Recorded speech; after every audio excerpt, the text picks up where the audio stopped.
হরে কৃষ্ণ। সকালবেলায় আজ ব্রহ্মচারী প্রসাদ হলে প্রসাদ পেলাম। প্রসাদের আইটেমগুলোর ভিতরে ছিল চাপাটি, কাশ্মীরি সবজি, মেথি শাক, মুগ ডাল, সাদা অন্ন এবং এর সাথে আর একটা নরম অন্ন দিচ্ছে যেটাকে বলে ইন্দ্রাণী, অঙ্কুর উদ্গমকৃত মুগ ডাল এবং ছোলা। আরো ছিল সিদ্ধ ভুট্টা, পাকা পেঁপে। তারপরে বিশেষ যে আইটেমটি ছিল সেটা হচ্ছে আমের রস বা আমরস।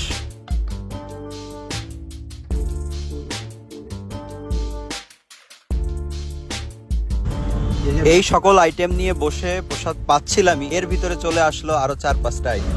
এর ভিতরে ছিল নারকেলের চাটনি, চিলি গোবি, টমেটোর চাটনি এবং তেল পটল। এইসব আইটেমগুলো নিতে না নিতেই চলে আসলো রাধা বৃন্দাবন চন্দ্রের সকালবেলার ভোগ। সেই ভোগের ভিতরে ছিল চিড়ার পোহা, পরাটা বা লুচির মতো, আলু এবং